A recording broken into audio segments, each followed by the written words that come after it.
Welcome back, ladies and gentlemen, to the BFNL Netball Show for another week, the #1 rating netball show in Victoria. Let's make no mistake about it. Sean Kelly's my name. Matthew Wiltshire joins us once again. Welcome back to the show, mate. Glad to be back again, mate. Great to have you here once again. Great to have you here as well. We're going to take a look through all of last week's round 15 games. We're going to look at this week's round 16 games. We've got a very special interview throughout the show as well. Told you last week towards the end of the show that we'd try and get an ANZ Championship netballer. Delivered. Delivered on our promises, as we in always do. Spades, we delivered as well, so we'll get onto that very, very soon. Before we do, we're going to look at last week's games, and we'll start with the game between Ballarat and Lake Wendouree up at Alfreton. Lake Wendouree, handsome winners in this game, 68-28. Kat Piskin, 26 goals. Chrissy James, 24, and Candice Page, 18. For the Lakers, Beth Van Rossum, 15, and Ellen Wirtz, 13. For Ballarat, best for Lake Wendouree, Boyle, Williams, and Page. And for Ballarat, Henderson, Wirtz, and Van Rossum. Caught a bit of a sneaker this game, Matty, throughout the day. Lakers used it very much. They threw players around. Kirsty Walsh, their coach, wanted to have a look at her plan B and plan C just in case it comes time for the finals. Kat Biskin's 26 goals all came in the second half. She was off in the first half and she played off in the first quarter. And she played a different position in the second quarter. Back into goal shooter after half time and did the job well. Ballarat were pretty good. They were competitive. They have been, the second time around against all of these teams, they've been competitive in the fixture, which is exactly what you want to see from them. Lakers did leave a little bit in reserve, though, as well. So, handy win by the Lakers, got their percentage back up, probably could have won by more. Yeah, even though they were moving all of their players around the different positions, there still was a very good percentage boosting game for them. And that percentage that they've got from that game, they're now in second position on the ladder. So they've taken over from Melton and Redan, so up in a second position with Melton obviously having the loss on the weekend. So very good win there by Lake Wendouree, and it's one that they really would have wanted to win by 40 sort of goals, and being able to do that as well as being able to, as you said, sort of see players in different positions, which is handy coming into finals, will be really good. So well done to Rumsey and the girls there.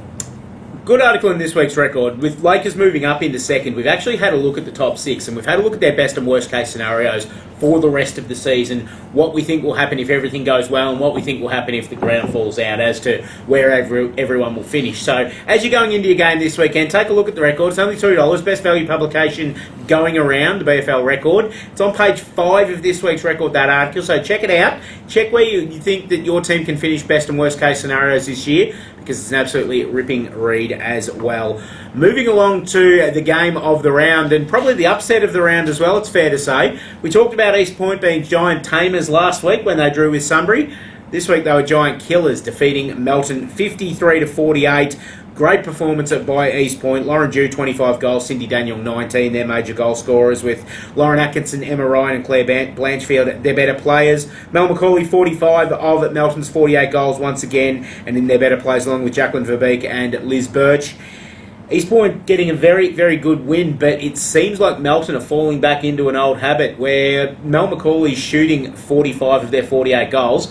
Brooke Gleeson, their goal attack, had 5 shots at goal for the day. 5. She made 3 of them, but to have that kind of reliance on your shooter where they only had 50-odd shots for the day, East Point had 70 shots at goal. That's where they won the game. They got more of their ball into the goalers. It's not so much that, obviously, Mel was kind of left to do it all. They just didn't get the ball down to it. It was a really good defensive game by East Point to get the job done, but it's a worry that that Mel's shooting so many goals that we've said it time and time again that if teams can cut off Mel and cut the supply down to Mel, then all of a sudden they're going to win games of netball, and that's what East Point did.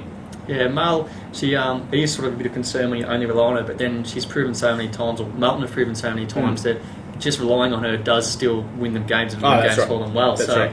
She's obviously the tactic does work, but when East Point obviously got some very class defenders there, can actually stop that and really sort of make it a bit tougher for Mel to actually get the ball, because she's got such a heavy reliance on her. It does make it a lot tougher for Melton to score. But all credit to East Point. Like, that's a fantastic win, and they're really starting to come in some form at the right time of the season. They've locked in their final position now, and now starting to beat some of these top sides. So they will be a very, very good side coming into finals, and it'd be one you wouldn't want to face first week of the finals. 100% agree. They're not a team that if they do finish 5th or 6th, then you have to face them first week of the finals. It's not going to be an easy task. And what we might do is we might actually get a defender or two in the next couple of weeks and just talk about that impact that Mel McCauley has on the court as a shooter. Someone like Rhiannon Banner that has to play on her this weekend that gives up a lot of height. We'll talk about that more later on. But just that effect that Mel has on the court, and I suppose the effect that it has to the other players as well, will be very interesting to find out from another team's perspective. Speaking of Sebastopol, they're up next because they welcomed Redan to the Marty Bush Reserve on the weekend. Did a pretty good job. They were ahead early in the game, but from about the 10-minute mark of the first quarter, Redan took over and won the game quite convincingly in the end, 53-39. Emma Henry, 39 goals and a best on-court performance. Clearly the best player on the court all day long from what I've been told, Maddie. A great game by Emma. Also Ruby Parry and Cass Peace in their best players. Georgia Can, 20 goals for Sebastopol. Erin Atherton, 13 as well. Their better players were those two, Erin Atherton and Georgia Can, and Rhiannon Banner got the pity vote in there for being the sacrificial lamb for Emma Henry all day long. So really good win by Redan. Yeah, it was a close game at the start, and Redan, after their last game against Sebast, probably would have been a bit worried for that first 10 minutes. Sebast come out firing and thinking, we don't want a repeat of last time, where that's such a close game that they could have lost. But for Redan's credit, from then on, they really took it up to Sebast and just got out to a lead and kept on extending that as the game went on. Emma Henry shot 37 goals from 39, so she's only missed 2 goals for the day, which is a fantastic feat, which is one of the reasons they were able to score their 53 goals. And considering some of the struggles that Redan have had shooting early this year, where they've had games where they've been shooting at mid-50s and 60% clips and stuff like that, to have someone like Emma stand up and shoot 37 from 39, it's a real confidence booster for the whole team. Yeah, no, it definitely is, and obviously getting them scores on the board without the chance of getting the rebound that goes to the other side. Yeah, exactly. It's something that you really need, so well done to Emma and the Redan girls there on a great win, and look, they're still sitting 4th on the ladder, so top 4, which is where they want to be for finals. They are indeed. Good win by Redan on the weekend. Sunbury taking on Melton South on the Sunday. And it was a huge win by Sunbury, 72-17 in the end. The reigning premiers and the ladder leaders really establishing their place there. Catherine Dicker, 48 goals for Sunbury on the weekend. Ruth Smith, 20. Better players for Sunbury, Stanley, Anstey and Mackie. For Melton South, Westerland, Danielle Robertson and Monique Robertson. Solid win by Sunbury. There's not too much more you can say about this. They steamrolled them. It was a fantastic win. When I actually looked at the results, I couldn't really believe it that they were able to win by such a margin over Melton South, who can be a very good outfit. And Sunbury have just absolutely annihilated them, keeping them to 9 goals just at half time, having such a handy lead at half time, and then just extending it so much to the end of the game. So very well done there by the Sunbury girls, and look, they're the teams to beat for sure this season. Like, that's such an impressive win, and they're definitely be looking to improve, or not improve, but do the same as last year, which I think that they can and have proven that now. And it's a win that's just about secured Sunbury in the minor premiership as well. They're 6 points clear at the moment as the ladder comes up on the screen. They've got the bye this week, so they can't lose. They're going to go into round 17 with at least a 1.5 game lead on the ladder, so you'd think things have to go pretty wrong for Sunbury to fall off top spot here. Lake Wendouree, as you said earlier, have moved up into second spot with that big win on the weekend. Melton have dropped to third after their defeat against East Point, and Redan are in fourth once again. All 3 of those teams tied on 48 points. Some big games coming up. Melton playing Redan, for instance, in round 18 that could decide a double chance position. East Point in 5th with 42 points and North City in 6th with 40 points. Darley mathematically still a chance of playing finals, although the sky has to drop out for that to happen. If they win all 3 of their games, North City lose all 3 of their games, they're going to be tied on points. Darley would have to win each game by about 48 goals to make sure that they get the required percentage margin up, though. Sebastopol sit in 8th with 24 points, and then Melton South, Bacchus Marsh and Ballarat rounding out the ladder. Stockland Wendouree player of the week time, Matty. Now, there's been some internal pleading, if you will, for this week's Stockland Wendouree player of the week. Rhiannon Banner's come to us and pointed out the fact that for the 3rd week in a row, she's been named as Sebastopol's best player. We pointed out to her that the player that she played on was also named as her team's best player in a winning side who lost 2 goals for the game. So, Banner, no suit for you this week. Let's be completely honest with you. We did turn down to the Melton East Point game and had a look at one of the East Point girls that has been extremely consistent all season long and apparently was arguably her best game of the season on the weekend. That girl is Lauren Atkinson, our Stockland Wendouree Player of the Week for this week. So, congratulations to you, Lauren. A $25 gift voucher coming your way from Stockland Wendouree. I'll be down at the East Point Bacchus Marsh game on the weekend, so we'll get it to you then. But, Maddie, it's now time. We promised you an ANZ Championship netballer, and we're going to deliver. This past Tuesday night, New South Wales Swifts mid-quarter Sarah Wall was in Ballarat running classes for her outfit Genie Boy, running some NetFit classes, and we had the opportunity to catch up with Sarah and have a bit of a chat to her about netball in Ballarat, about obviously her background in country football and netball as well, and of course about the Genie Boy NetFit classes she runs. So let's have a chat with Sarah Wall out at Lamberis Netball Centre this past week. Welcome back to the BFNL Netball Show, and we've got more netball royalty with us once again. We've gone to the top, we've found an ANZ Championship player. I told you last week that we would, and we've got one of the best going around. Former Vixen, former Thunderbird, former Swift, Sarah Wall. Sarah, thanks for joining us. Thank you. Now, you're here in Ballarat today with Genie Boy, obviously, your fantastic company. You're here running some NetFit sessions. Talk us through it. Yes, so I'm very excited to be in Ballarat. I always love coming down to visit. We did Genie Boy NetFit Low Impact for the first time, which is NetFit is a netball gym class, 45 minutes that touches on team building, footwork, skills, all with music in the background to motivate the girls. So yeah, it was great to work with juniors, senior netballers around Ballarat, and also to work with people that love the game and may find the game too stressful on their knees, so find another alternative, and that's Low Impact. It's a fantastic class. I had a look at it. It's good because it tends to bring an older, excuse the word older, because we don't talk that when we're talking women, but the mums that are coming back, the aunties, the people that have been around for a while just want to kind of get moving and get fit again. Not so much your netballs in the prime that would do your other Genie Boy classes, but people that are kind of just getting going, people like me, for instance, that don't have the ideal body shape. Well, I just have a passion for netball in general, and people that love our game and give back so much. And the people that were out there tonight are definitely coaches, umpires, and people that love the game but can't necessarily, as I said, play because netball is so stressful on your knees. But it's just great to see people having a good time and just enjoying themselves, and that's what it's about. And that's the main thing with your class as well. Even like we saw the Sebastopol juniors were in here before, and they were running around having an absolute ball as well. And I think that's the main thing that these classes do initiate. People having fun, socialising, and getting to know each other really well, whilst getting some pretty good training as well. Yeah, look, playing elite level the last 10 years, I mean, it's been hard-nosed, full-on training, but at every stage I still incorporate fun in what I do. And it helps you just get through those sessions, and my biggest focus is for anyone that just loves our sport. It doesn't matter if you don't want to be elite. It's just about getting the best out of yourself, and I hope that I achieve that through NetFit. Well, for those that do want to be elite, that are out there, that are coming through the junior ranks, you started in a very similar position to them, growing up in Camperdown, country town, not all that dissimilar to Ballarat, except it's about half the size. But your transition through is probably what a lot of these girls are dreaming of. Yeah, and I think that's why I love visiting country areas so much, is that I know exactly how they feel, and no one told me when I was grade 2, that I was going to play for the Vixens or even how to do it.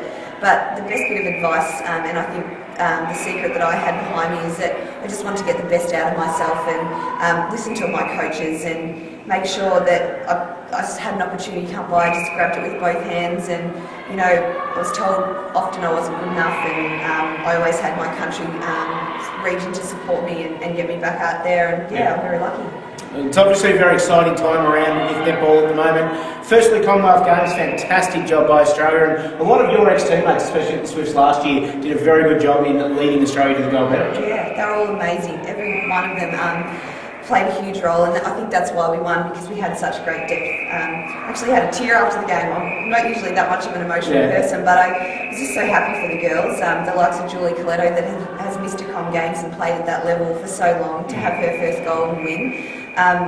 Just the commitment from elite netballers is huge, and they deserve every success they get. A lot of us obviously sitting at home watching it, we feel proud because the girls are out there representing Australia, but for you it's a whole different story because you probably know each and every one of those girls personally. Yeah, and I do, and I think they're amazing because it is so hard to play for Australia. So I just think they deserve their success, and good on Lisa Alexander, the coach. She backed us up with a great side, and they did well.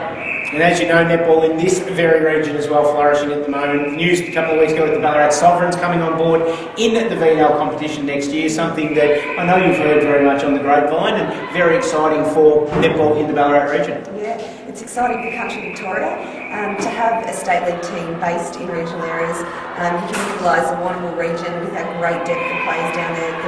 The Ballarat girls have fantastic depth coming through country footy netball. I'd like to see more of it. Let's extend it all the way through country regions and get these quality country netballers that they don't have to leave home to get down to Melbourne. Yes, they have to play, but their training can be back here, and we can have some quality netballers build around our region. Yeah, it's a fantastic thing, and I know everybody within the Ballarat community very excited about the Sovereigns getting up and going for this season. Genie Boy, NetFit classes, though, clubs out there want to get involved with them. Obviously, it might be that edge that tips the side over the line with finals coming up, especially in the BFL with how close things are in our A grade this year. How do they get in contact with you to organise something? You can head to Genie Boy, www.genieboy.com. It's all on the screen at the moment, so it's nice and easy for them. That's easy.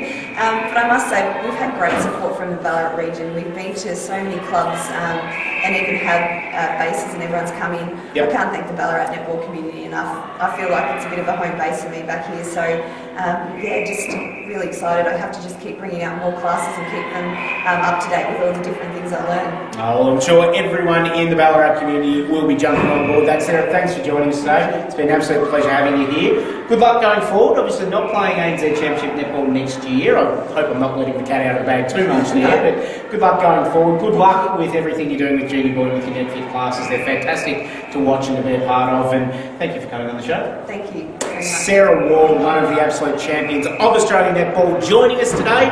It's time to head back to the studio and look at this week's BFNL netball games. Sarah Wall, Genie Boy Director, NetFit Ambassador and ANZ Championship Netball Star. Adding some class to our netball show this week, Matty. Yeah, no, definitely, mate. She's a bit more experienced than me and you on the netball court, you could say. So she does know a little bit more than us, so it's great to have her on the show. And it doesn't stop there. We're going to bring out the really big guns next week, because I'll let it break now.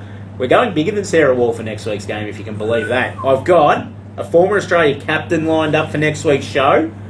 I've got a former England international player who's had 111 test caps for her country lined up for next week's show as well. So, big names. Doing wonders for the netball show. We are indeed. We're just getting some huge names going along here. Thanks to Genie Boy and thanks to Sarah Wall once again for her involvement on this week's show. Let's have a look at round 16. 3 games to go in the season, and there's some pretty big ones this week as well. Starting out at the Eastern Oval with East Point taking on Bacchus Marsh. You'd think that East Point, obviously they've been the giant killers in the last couple of weeks. Much easier run for them this week against the Bacchus Marsh side that are at the opposite end of the ladder, and you'd think as long as they come prepared mentally, they shouldn't have a problem here.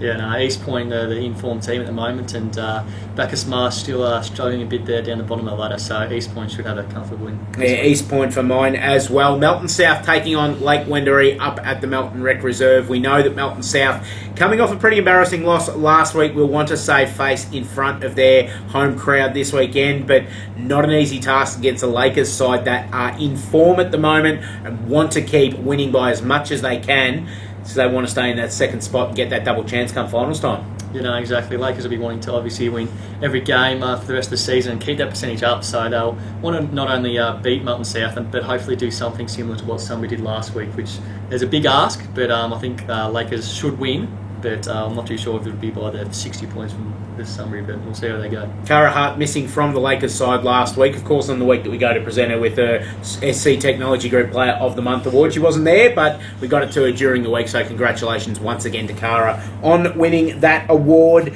North Ballarat City taking on Darley. This is an interesting game, Matthew Wiltshire, because North Ballarat City rested. They haven't had the form line so far that people have been expecting this year. But this is the type of year with 3 games left that they're going to start to get themselves right. Annie McCartan probably knows very much that everybody's talking about everybody else, and she wouldn't mind it at all because it gives her a chance to prepare her girls in the best way possible to go into the finals. That being said, we know Darley on their day can bring it. We know that if North Ballarat City come a little bit off their game, Darley can get them, so it'll be very interesting to watch this game. Brooke Marshall and Leah Mathy, the defenders for Darley, have been in great form this year. They've got height on their side for the first time in a while, too. It'll be interesting to see which way North Ballarat City go with their goaling lineup this week. Obviously, Gina McCartan's a little shorty, but they have got the taller options there as well. So, very interesting game. How do you see this one panning out? I think it's going to be a very close one. As you said earlier, Darley still statistically can make finals. Yes. So if they lose this game, then they no longer can. So this will be one they can hopefully win, and they'll have to obviously win very comfortably. But it's one that they'll want to do that just to keep their sort of finals hopes alive. But I think North will be too strong. As you said, the focus hasn't been on them too much this year, but they're still one of the top sides in the league, and I think that they'll show that this weekend. Yeah, North City for mine as well. You just feel that they've been flying under the radar long enough, and they are poised to make a statement in these next 3 weeks leading into a final series. Last game for the round is at the Borough at Marty Bush Reserve. Sebastopol taking on Melton. Tough ask for the Boroughs this week, coming up against the Melton side, coming off a loss and desperate to prove to the world that they're not a one-man band. And Melton and Sebastopol should be a very interesting game, but I think that Melton are going to be too strong, and I think Brooke Thompson might be coming back this week. I was talking Probably not the best idea, because last time Brooke Thompson played in the game against Rhiannon Banner, Brooke Thompson ended up in a plaster cast for the next 4 weeks. So maybe she might take another week off. Might just take another week off to be safe for finals. Probably not a bad idea. Although, in all seriousness, Brooke coming back into that side adds such a big dimension to the side. And exactly. Brooke Thompson and Mel McCauley haven't spent much time in the same side this year, because a lot of Brooke's injuries, obviously early on in the year, she came back while Mel was overseas. So we get those two back in the same side. All this talk about Mel McCauley and being a one-man show could very easily dissipate, because there'll be more ball going into the goal area for Melton. So very interesting to see how they go this weekend. I believe that even though this is a perfect example of a round where you could probably try and double off Mel McCauley and leave the goal attack to take as many shots as they can, but it's probably not going to pay off this week, because Mel McCauley probably has 6 inches combined on Rhiannon Banner and Cindy May, the two defenders for Sebastopol. So when they throw that lob pass up, she's going to be in the perfect position to catch and shoot. When that happens, Melton are very, very dangerous, and that's why they're going to win the game this week. Yeah, no, exactly. Banner's sitting over to the side, just taking notes at the moment, trying to see if she can stop Mel McCauley. She's got a big ask this weekend, so yeah. She's actually trying to make faces and distract us as well, but we're too professional to fall for that kind of stuff. So that is the Netball Show for another week, ladies and gentlemen. It's been fantastic coming to you once again. We'll be back next week as we start the countdown towards the 2014 McDonald's Ballarat Final Series. We're looking forward to that. We're looking forward to seeing you next week. Thanks for joining us once again.